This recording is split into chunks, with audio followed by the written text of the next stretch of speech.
Inside Xbox is here at Treyarch Studios, home to Call of Duty Black Ops. Now previously we showed you some of the bigger features, things like theater mode and wager matches and currency, but today we're going to get a little bit more detail, kind of go behind the scenes to some of the design decisions that Treyarch believes will make Black Ops the most refined, competitively balanced Call of Duty game to date.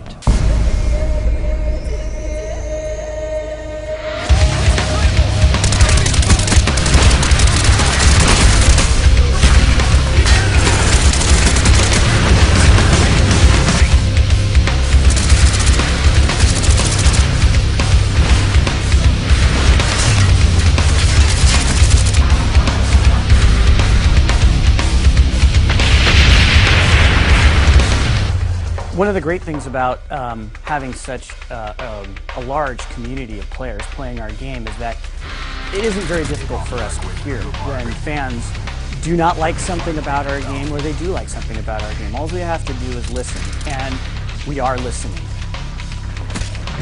So kill streaks in Black Ops are they're a little bit different. First of all, we listened to the community and implemented that kill streaks don't count towards other kill streaks, because there's a lot of complaints about how kind of the rich get richer and it becomes kind of a griefing mechanic and encourages people to camp and that sort of thing. So we wanted to clean that up a little bit.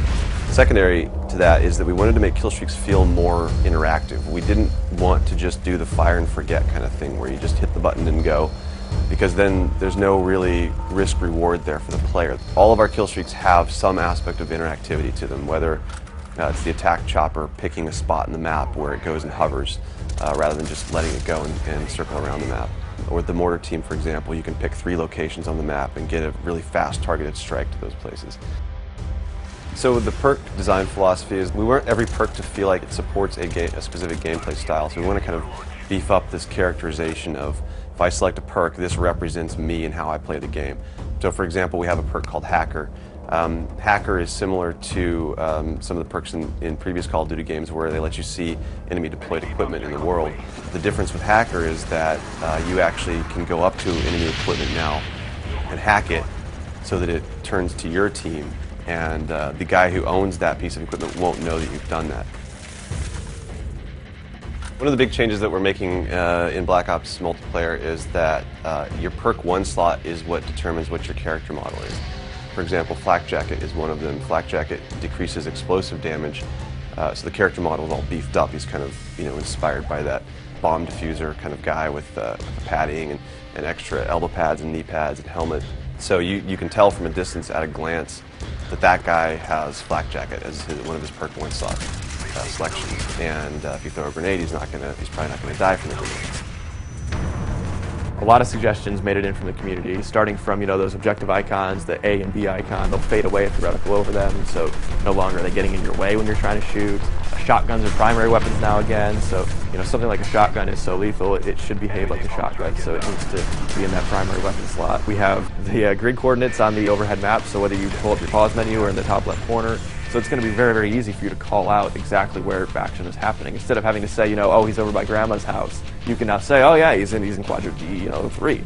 We take suggestions from all sorts of our sub-communities. Another one is this whole new core movement mechanic called diving to prone. So it's something that we found was very interesting. It's used best for evasive and defensive maneuvers, but it really we needed to make sure we balanced that, because we understand that drop shotting is a frustrating thing to some people. So we wanted to make sure that this thing wasn't going to be used aggressively to grief or to frustrate players. So there is sort of a recovery time after you land, and you'll have to take a half second to pull your gun back up. So it's actually a penalty if you try to use it as an offensive maneuver. Little subtle things to the game that I think the fans are really going to like. We hope you've enjoyed our in-depth look at what it takes to put together the multiplayer for a game like Call of Duty Black Ops. Thanks everyone for watching Inside Xbox. It's too close. Fight harder. Care package is